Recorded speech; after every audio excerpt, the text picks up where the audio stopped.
de hoy tiene un nombre que es muy famoso.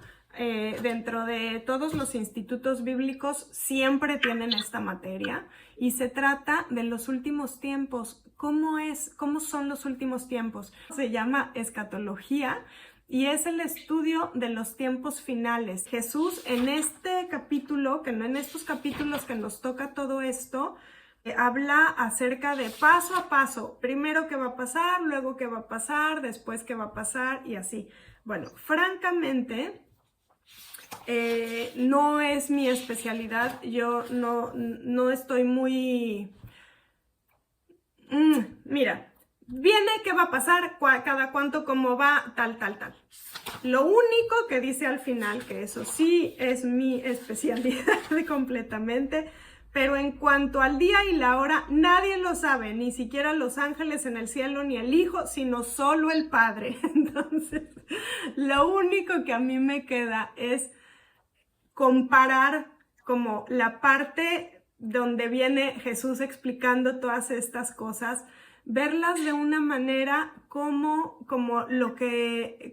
un ejemplo de algo que es. Entonces, tomarlo no como textual así de, y entonces va a pasar esto, y una guerra y no sé qué, y una pandemia y no sé qué, y van a haber problemas entre familias, o sea, cosas que ahorita, y mi mamá jura y perjura que los últimos tiempos ya es en estos 3 semanas que vienen. Entonces, y hay muchísimas personas que creen eso. Hay muchas personas que especulan acerca del 27 de abril de no sé qué, ya va a ser. Cada quien sabrá sus razones. Aquí lo que sí es muy claro, dice, el cielo y la tierra pasarán, pero mis palabras jamás pasarán. Y luego dice, pero en cuanto al día y la hora, nadie lo sabe, ni siquiera los ángeles en el cielo, ni el Hijo, sino solo el Padre. Dice en Marcos 13:32. Así dice, o sea, dice, la venida del Hijo del Hombre va a ser como un relámpago, nadie va a saber cuándo, así como nosotros esperamos los relámpagos, o sea, no sabemos, pues igual la venida del hombre, ¿no? Pero lo que sí está interesante de saber es cosas pues muy importantes que no funcionan como quiero saber el momento preciso, sino más bien cuál es el mensaje importante que quiere dejar a través de todo esto. Entonces, ese es el tema que a mí me gustaría hablarles de eso, no tanto de cuándo va a pasar, porque no sé, francamente no sé. Y hay algunas personas que se aventuran a decirlo, pero pues luego pasa y no pasó, entonces también queda algo mal, entonces eso no está tan padre. De todos modos, pues cada quien, ¿no? Cada quien se puede hacer sus elucubraciones. Hay algunas personas que sí lo ven así por tal año, tal fecha, tal día y así. Pero bueno, eso no. Hay una cosa que yo sí que les quiero hablar de eso porque es cultural, es algo cultural y entonces ahí sí quiero como explicarles bien, pero no es nada más algo pequeñito, sino enseña una cosa y adentro se abre un conocimiento gigante que traspasa épocas, traspasa hasta nosotros y todavía al mundo del futuro, ¿no? Entonces eso sí me gustaría hablarles. Y dice en Mateo 24:15 y en Marcos 13:14, dice en los dos. Ahora bien, cuando vean el horrible sacrilegio, en otra dice la abominación desoladora. Así es como dice el título. Así es que cuando dicen la abominación desoladora, donde no debe estar, el que lea, que lo entienda, entonces los que están en Judea huyan a las montañas. Y entonces ya continúa con córranle, huyan de ahí, ¿no? Entonces a mí lo que me gustaría explicar hoy, ¿qué es eso? O sea, ¿quién es Daniel? ¿Qué es eso de la abominación desoladora? ¿Por qué dice el que lea que lo entienda? ¿Que lea qué? ¿Y que entienda qué? O sea, es toda una cosa bien profunda. Pero habla de Daniel. Daniel era un muchacho que vivía israelí, que vivía ahí en su casa, minding his own business, o sea, preocupándose por su propia vida, y de pronto llegaron y se lo raptaron a él y a mucha gente de ahí. Entonces ahí se los llevaron presos, pues como botín de guerra, porque vinieron a atacar a Jerusalén y se los llevaron a todos, entre ellos Daniel. Y Daniel estuvo muy sabio, muy chiquillo, se lo llevaron cuando él era muy joven, pero tomando puras buenas decisiones, de verdad. Desde que llegó empezaron a decirle, bueno, te hemos preparado, como que lo vieron bien y jovencito, y me imagino que ha de haber estado lindo el muchachito. Total que se lo tomaron como de consentido y le dijeron, te vamos a dar de la comida del rey, a él y a otros, no nomás a él. Pero le dijeron, te vamos a traer de la comida del rey y tal. Y la comida del rey era comida que los israelitas no debían comer, como carne de puerco, por ejemplo. Ellos no podían comer carne de puerco. O también la carne tenían que matar al animal de cierta manera que no podían comer cualquier cosa. Entonces Daniel, así, la única posible decisión que podía tener era ni siquiera ninguna, ¿no? Pero bueno, dentro de su ninguna decisión, lo primero que le dijo al que los cuidaba, le dijo, oye, me gustaría no comer eso, ¿puedo yo comer verduras nada más? Y le dice, no, porque es la comida del rey. Y dice, mira, se van a poner débiles si comen eso ustedes, ¿no? Y a mí me van a regañar, le dice el que los cuidaba. Y le dice, no, mira, sí, haz la prueba. Como solo lo que yo en mis creencias puedo comer, y si me pongo débil, entonces ya me das de la otra comida. Pero chécame, por favor. Ok, hagamos eso.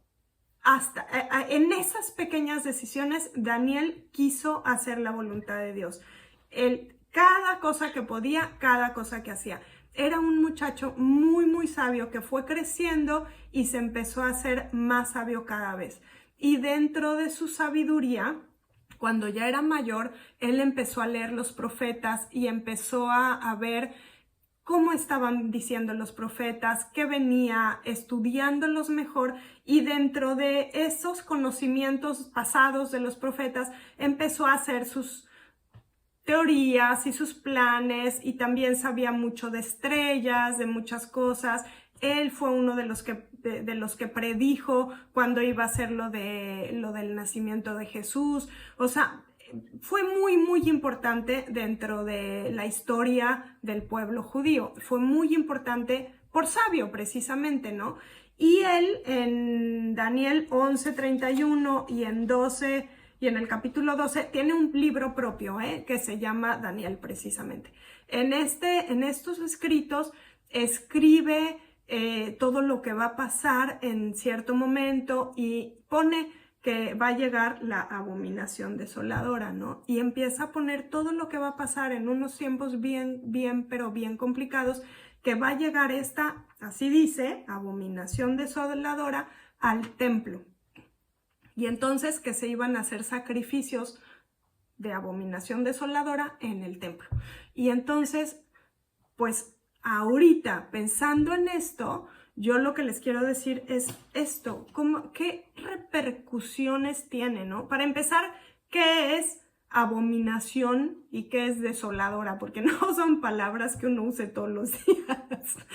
Entonces, bueno, primero les quiero explicar el significado de lo que es el templo. La parte grande era el atrio. Ahí podía pasar todo mundo, extranjeros, judíos, toda la gente que hay, turistas, todo el mundo podía pasar ahí. Luego seguía el lugar santo, que era como un lugar aparte. Ahí ya no todo el mundo podía pasar. Ahí ya solo tenían que pasar cuando se habían lavado, ellos se usaban lavarse el cuerpo, así, hasta se bañaban en unas como tinitas. Bueno, pero nosotros sabemos que eso es una imagen de estar santo, ¿no? De estar lavado con un corazón limpio, no tiene que ver con el pellejito, de nada aprovecha. En realidad es lo que cuenta lo de adentro, ¿no?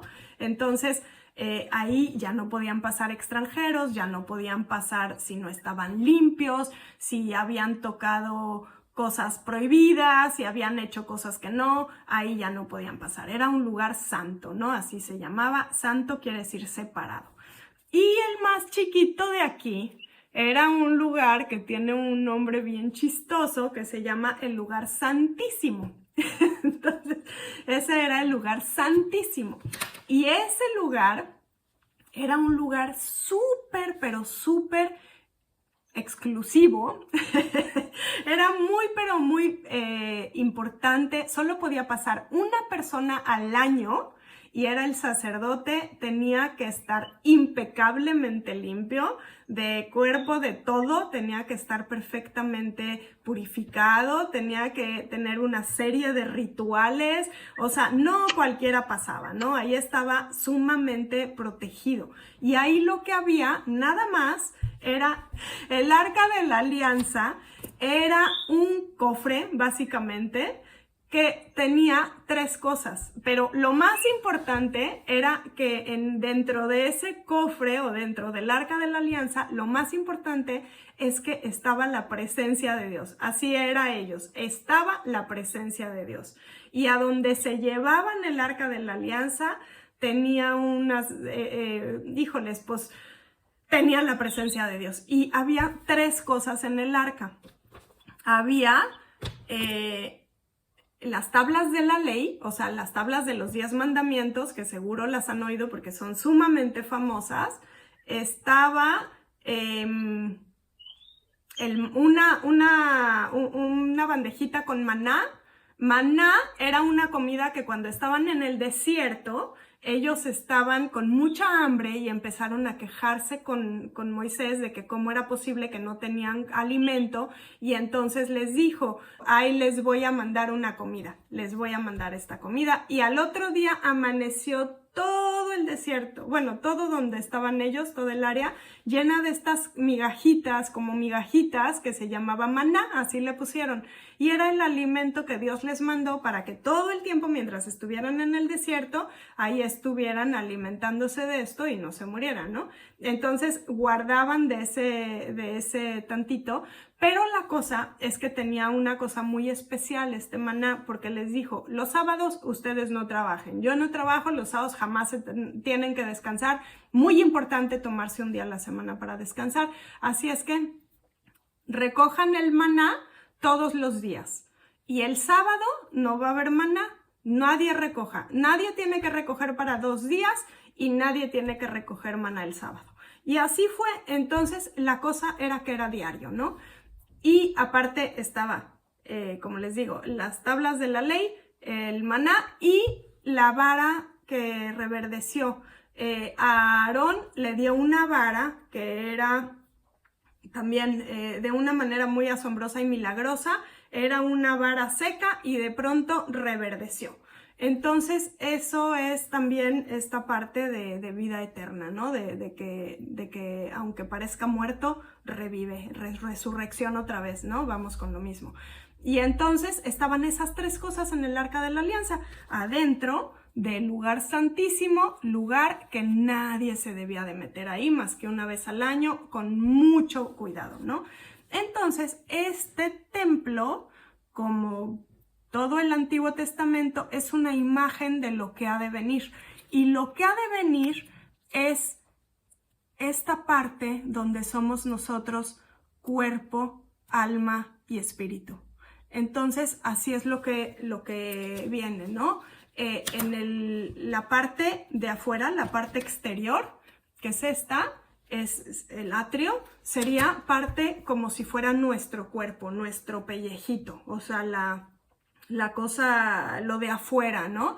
Nuestros instintos, básicamente, nuestros impulsos, lo que necesitamos en el momento, lo que para protección, para sentirnos tranquilas, ¿no? Nuestras hormonas, o sea, todas estas cosas tienen que ver con nuestro cuerpo.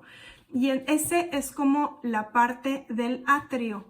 Dice la Biblia que traigamos nuestros cuerpos como sacrificios vivos. Entonces nosotros debemos de acostumbrarnos a hacer que nuestro cuerpo haga las cosas, ¿no? Por ejemplo, que vaya a la iglesia. ¿Es espiritual ir a la iglesia? No, en realidad no es espiritual, tiene que ver con el cuerpo, pero hay que llevar el cuerpo a la iglesia. O sea, hay que hacer que nuestro cuerpo nosotros lo controlemos de cierta manera, o no hay que estos instintos o estos emociones así tan, no sé, gritos o cosas así, ¿no?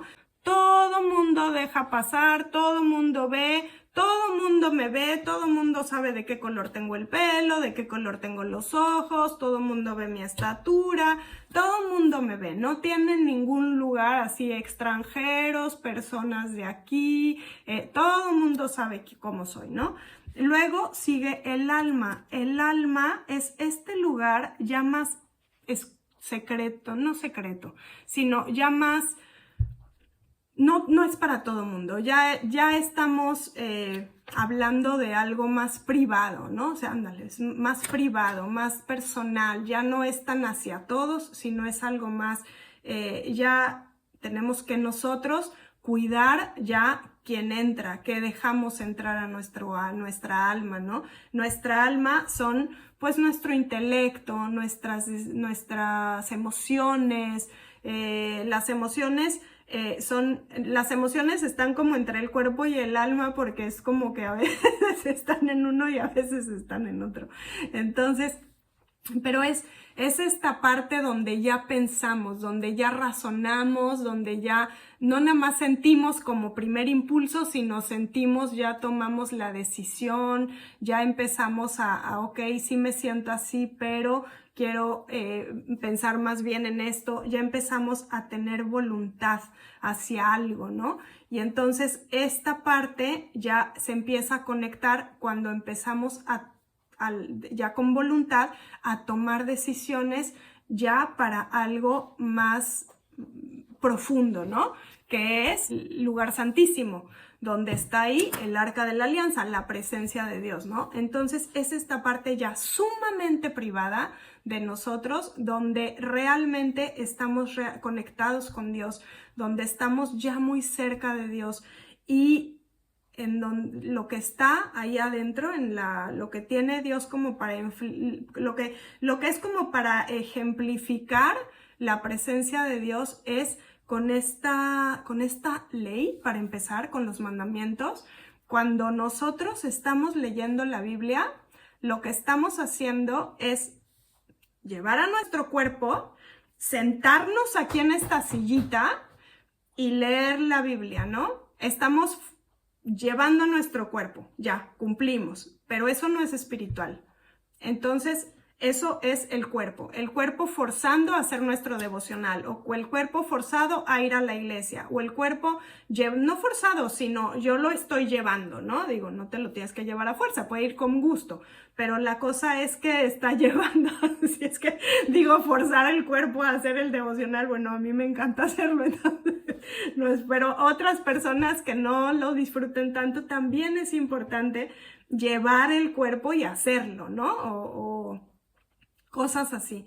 Entonces eso no es parte de lo espiritual, pero sí es un camino. O sea, si vas a ir, la puerta estaba aquí, había una puerta, aquí había otra puerta y la otra puerta aquí. Por acá no había puerta, ¿eh?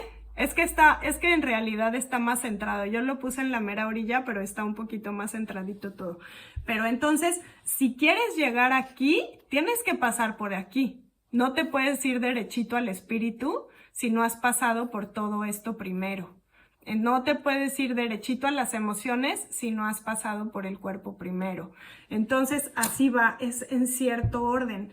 Y entonces, luego, ya que digo, no, yo me quiero acercar a Dios. Entonces, ya llevé mi cuerpo a mi sillita, ya le puse aquí a leer la Biblia, ya me puse a ver. Ahora voy a tratar de entender con mi intelecto, con mi inteligencia.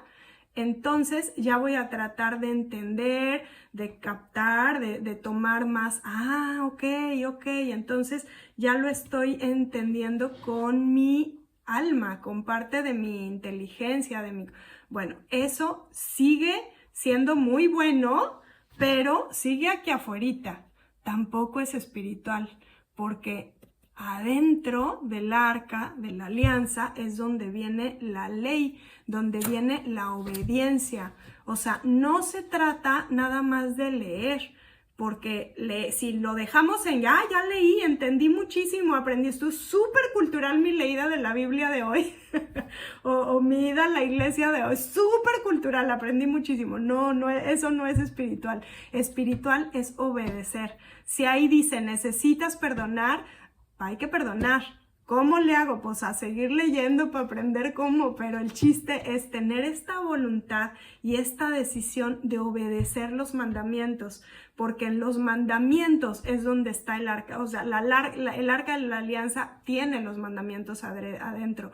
Ese mandamiento de obediencia es lo que hace la diferencia entre si una persona es espiritual o no. O sea, una persona que se sabe todas las cosas, está en la mente, pero no es misericordioso, no quiere perdonar, no quiere dejar de decir palabras malas, o no sé, malas palabras o palabras de muerte, esa persona no ha dado ese brinco de pasar del alma al espíritu. Entonces nosotros, este tiempo es especial para hablarles de eso. Ahora vamos con las palabras de esta abominación desoladora. Desoladora quiere decir que no hay nada ahí, quiere decir que está desolado, quiere decir que está vacío, quiere decir que ahí no hay nada. Entonces, cuando está el cuerpo, ya está con algo, ¿no? Ya tenemos algo. Luego está el alma, ya tenemos alma, tenemos emociones.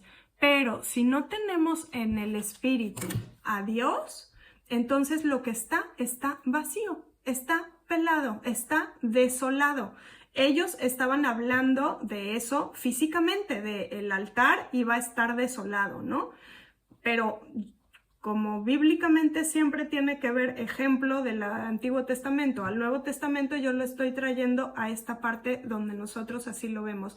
Es cuando nuestro cuerpo, nuestro alma está bien, está sólida, pero nuestro espíritu está vacío, cuando no tenemos comunión con Dios, cuando no tenemos obediencia con Dios, cuando no tenemos el maná que era de recogerse todos los días, tiene que ver con eso, con la continuidad de hacer nuestra obediencia, obedecer lo que hacemos, ser hacedores de la palabra y no solo oidores de la palabra, como dice Santiago, todos los días. No se trata de un día a la semana, el día que voy a la iglesia soy súper espiritual, no, es el día que actuamos conforme a lo que decimos y a lo que creemos, es que estamos haciendo una vida espiritual. Si no lo estamos llevando a la práctica, de nada nos sirve, se nos queda en la pura cabeza. No le estamos llevando a lo espíritu, no lo estamos llevando a esta fuerza y vida eterna. La vara que reverdeció, eso es un ejemplo de la esperanza, de la vida nueva que tenemos en Cristo, de cómo de la muerte puede pasar a la vida. Ese es el significado, o sea, de vivir con esperanza. Básicamente es eso. Entonces son estas tres partes que tenemos que vivir diario, como el maná, que era todos los días hacerlo, igual nosotros todos los días llevar a cabo, todos los días acordarnos de estar haciendo la obediencia de Cristo, la obediencia de todo lo que dice la Biblia. Por eso es tan importante leerla. Qué bueno que vayamos a la iglesia para que nos enseñe algo, para que nos den una nueva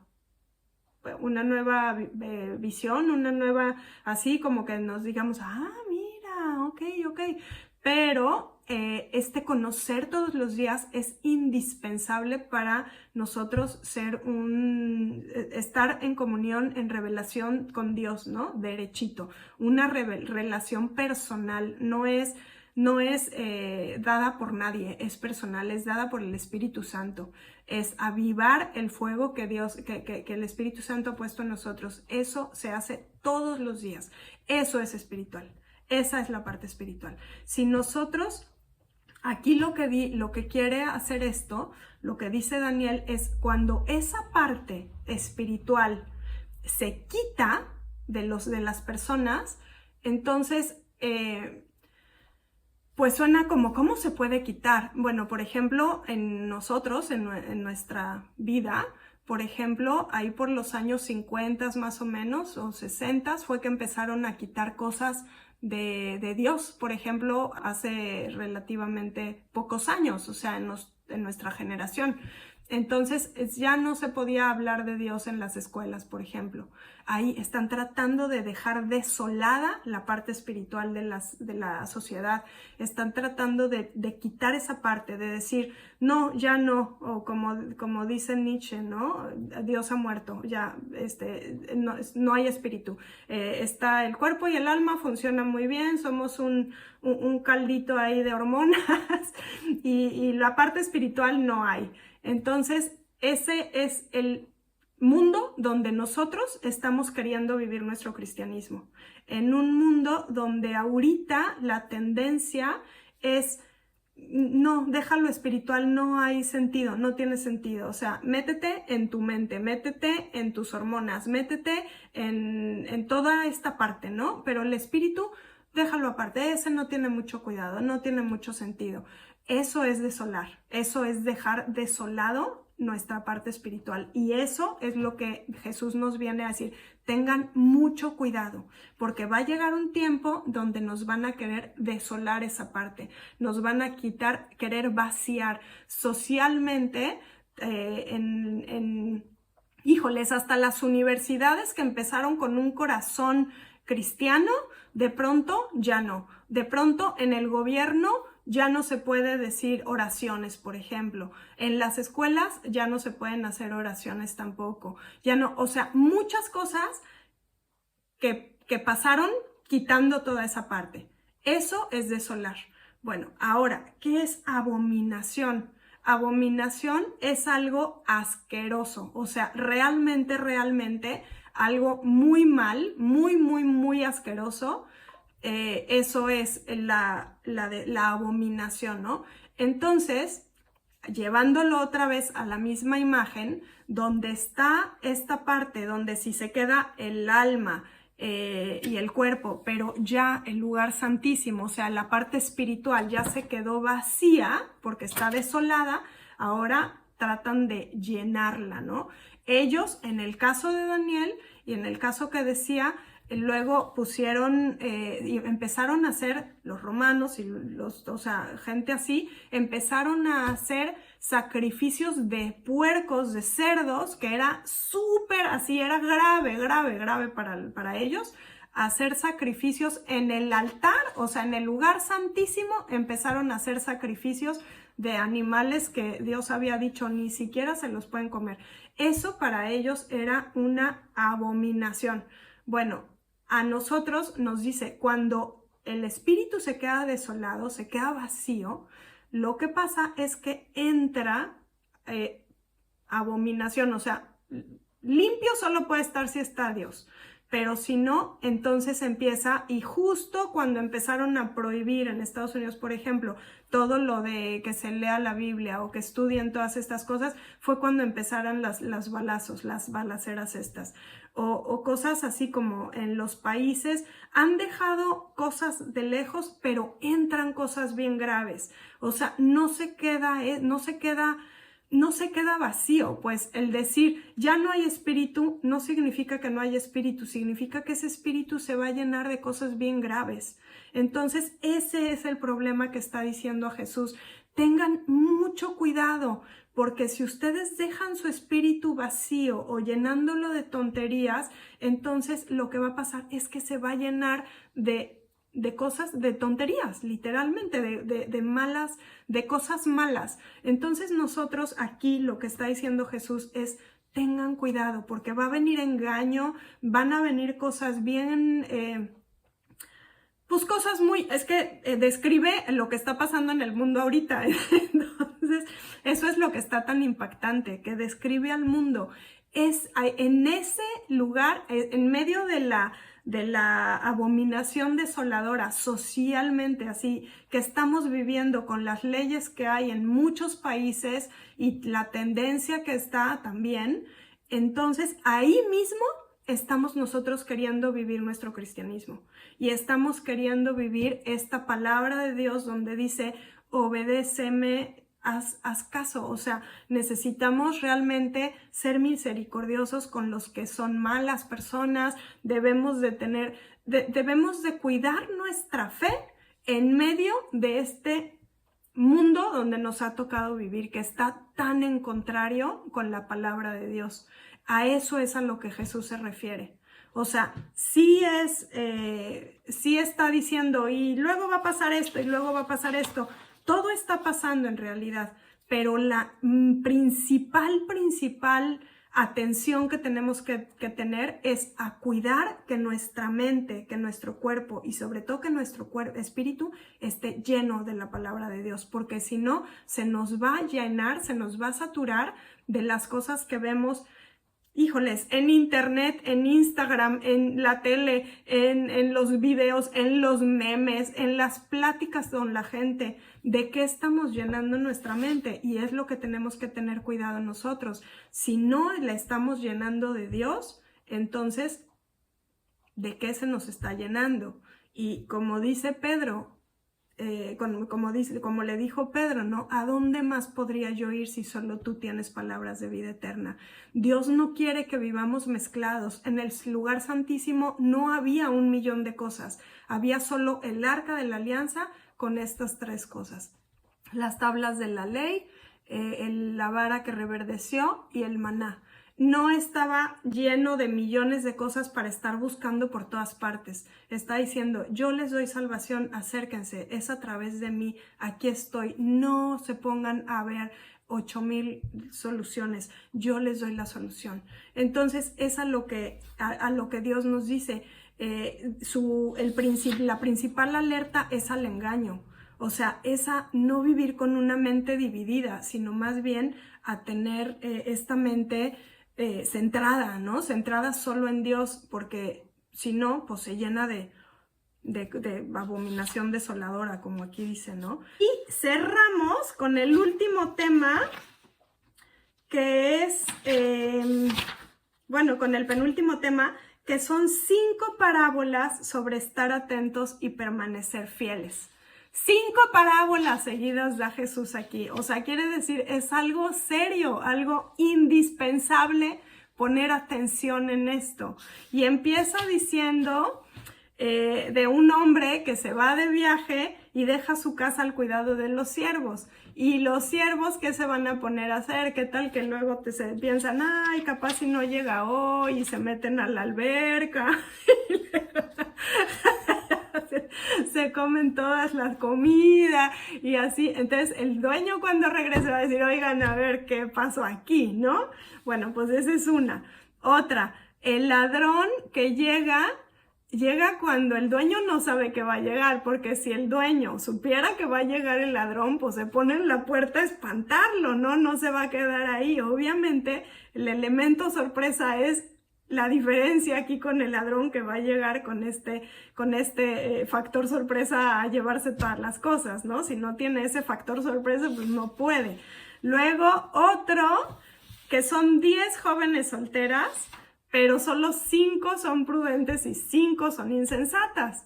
Tenían que tener una lamparita y esta lamparita tenía que estar llena de aceite porque antes no había linternas y entonces usaban el aceite para prender sus lámparas, ¿no? Pero se tardaba el novio en volver y entonces de pronto las 5 que no tenían tanto aceite se vieron que todavía se iban a tardar más y entonces les dijeron a las otras, oigan, denos de su aceite, no sean melitas.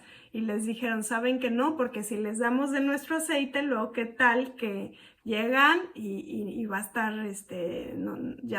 qué tal que se nos acaba a nosotros también, ¿no? Y entonces dijeron, bueno, pues ni hablar. Y se fueron a comprar aceite. Y cuando se fueron a comprar el aceite, fue que llegó el novio y entonces se quedaron sin nada. Así es que esa es otra. Otra es la parábola de los talentos. Entonces son estas parábolas que nos dicen, oigan, es sin sospechar, o sea, va a llegar cuando no se lo esperen. Si nos estuviéramos esperando, actuaríamos de una manera, pero si de pronto nos hacemos locos o damos largas o así, entonces puede ser que lleguemos al momento donde vamos a ver a Dios en ese momento y nos va a decir, oye, ¿y qué pasó con tal? ¿Y qué pasó con tal? Y nosotros con el rebozo, ¿no? No debemos de hacer eso, debemos de estar alertas y permanecer fieles. Somos un cuerpo, somos el cuerpo de Cristo.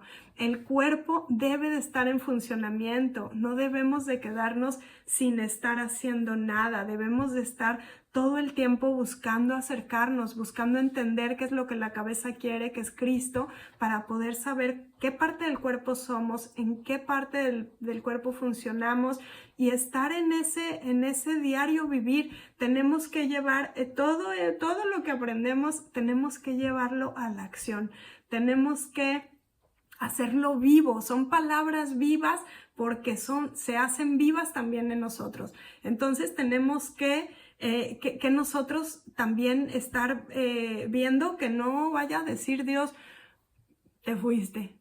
¿Qué pasó? Tenías aquí todo, tenías tu lamparita, ¿cómo te fuiste? No, necesitamos permanecer fieles todos los días. Tenemos que cuidarnos del tiempo en el que vivimos. Son tiempos peligrosos. Ahorita para un cristiano son tiempos peligrosos y es un tiempo clave. Sobre todo en Europa. Las que estamos en Europa tenemos una cosa bien especial. O sea, ahorita que estamos en este tiempo en Europa, este tiempo es clave. Para nosotros es bien importante tener ahorita qué estamos haciendo nosotros en Europa, por qué estamos aquí, por qué Dios nos ha dado fe estando en Europa, qué es lo que quiere lograr con nuestra fe Dios aquí en Europa, ahí en Holanda, ahí en Inglaterra, aquí en República Checa, qué quiere lograr con esa fe, por qué no las dio a nosotros y no a cualquier otro pelado. Necesitamos realmente entender esta parte, así como Daniel, que empezó a estudiar los tiempos y a entender los tiempos, fue entendido en los tiempos.